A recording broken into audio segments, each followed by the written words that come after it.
It's a wild history. The American West, where years ago stories of fame and fortune were sold down the rail line. The rush for gold, land, and opportunity largely passed through places like this. Too dry, too rocky, too harsh. Those who did stop here, like my great-great-grandfather, saw the promise of what this land could be. They learned how the earth spoke and taught me to listen. My family and I made a life here, but the land isn't all mine. We are surrounded by public lands owned by federal agencies. Ranchers like me and my family are the ones who take care of these vast spaces. There are 640 million acres of public lands across the West. They are part of the daily lives of ranchers like me, but also enjoyed by people from all over the world. Keeping these lands open for the public may not have been the original intent of the federal government, but over time, these vast, open spaces have become the core identity of this country. Hundreds of wildlife species make their homes here. The native grasses have deep roots. They guard against erosion while sustaining wildlife and our livestock.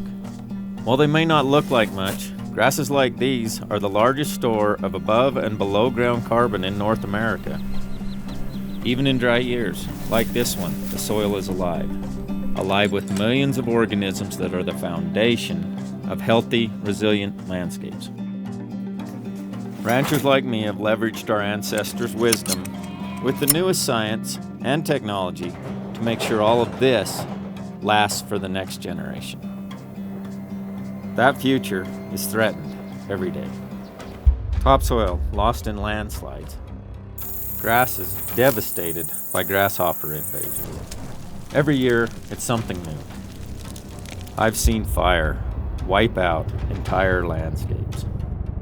Our grazing reduces the buildup of dry grasses that make these fires so catastrophic. This year is as dry as I've ever seen it. Our range improvements bring water to the landscapes where there otherwise would be none. Our investments make life possible for wildlife and public land more enjoyable for everybody. Public land use has changed over my lifetime. Here, recreation has exploded over the last decade. There are more people who want to access these lands, often not understanding that their actions can have lasting consequences. But a little thought and careful instruction can make all the difference. We have to make sure our impact is positive and lasting.